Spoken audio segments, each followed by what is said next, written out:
When my husband, the tech billionaire Elliot Thorne, died suddenly at 68, the world mourned a visionary. I mourned my partner of 30 years. We'd chosen not to have children, so our vast life and legacy were meant for each other. Or so I believed. The reading of the will was a public execution.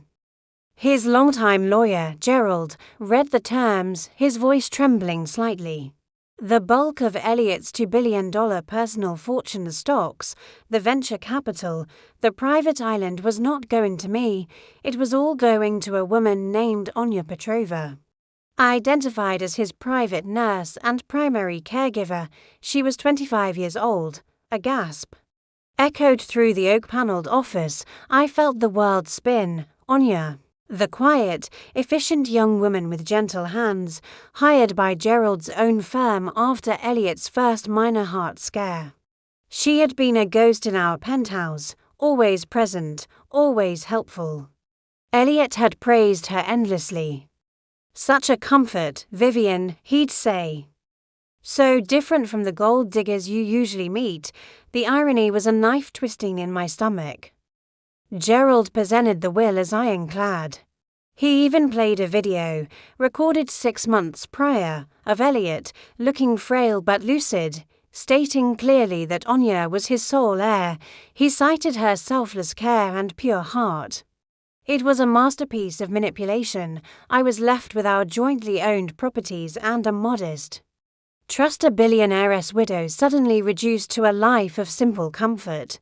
The media narrative was set, the lonely billionaire, cared for by a saintly nurse, who chose true kindness over his cold society wife.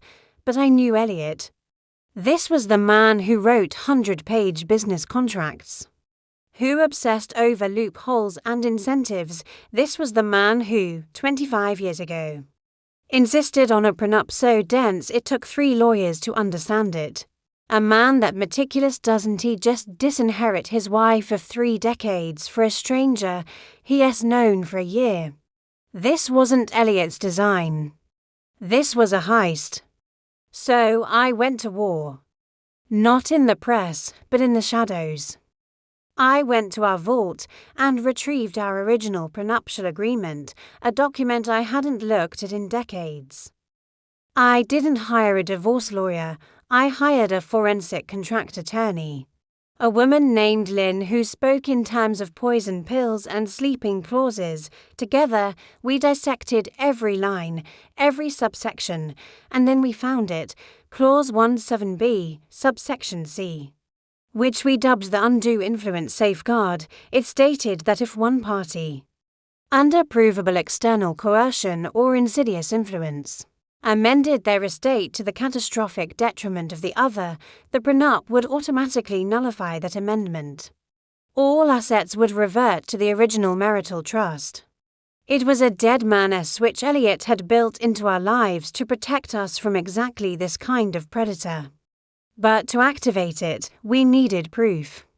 Not of an affair, but of a deliberate, malicious campaign of influence. The nurse, Anya, was a ghost. Her credentials came from a nursing school overseas that had mysteriously shut down. Her references were untraceable. She was a complete fiction. A professional grifter likely planted by someone who knew Elliot's health and wealth intimately. The only person who fit that description was Gerald, the lawyer who hired her, facilitated the new will, and stood to gain a massive executor's fee from an estate suddenly in chaos. Lynn and I started digging into Gerald's life, quietly. We found the pressure point. His son was drowning in debt from a failed biotech startup. A startup that had been repeatedly denied investment by Elliot's own venture firm. That was the motive. But the real key came from our own home. Elliot, paranoid about data security, had old, local hard drive backups of everything, including audio from the penthouse security system. I controlled that system, and I had them analyzed. We found deleted audio files. Recovered from the months before his death, they were secret recordings from his study. In them, we could hear Gerald's voice, a low, insidious murmur. "Elliot, you're not thinking clearly," he'd say. "Vivian's circle, they're just waiting for you to be gone to sell everything. They never understood your vision. But Anya, she sees the real you. She'd protect your legacy."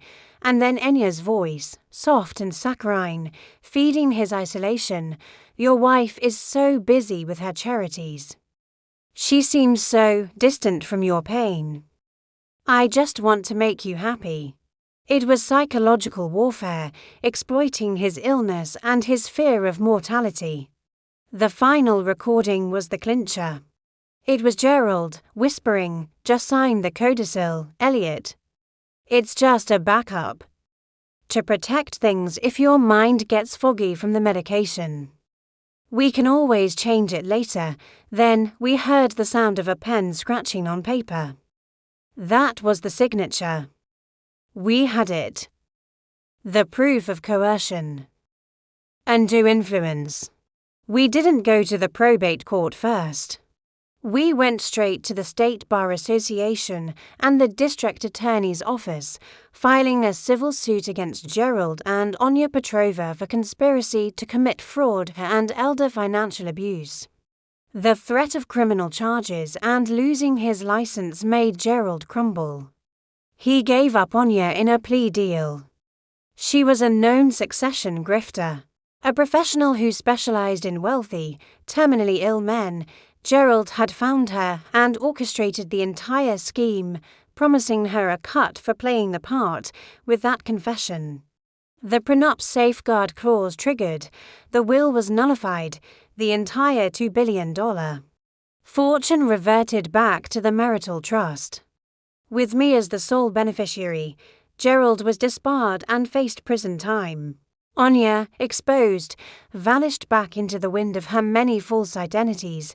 Yes, my husband's fortune almost went to a 25-year-old nurse, but the prenup clause that nobody, not even the lawyers, remembered the one he wrote to protect us from predators was the vault door.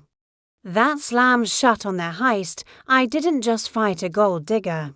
I enforced a contract my brilliant husband designed to beat the devil he never saw coming. His final twisted lesson was that the most powerful clause isn't about money, it's about the character of people trying to steal it.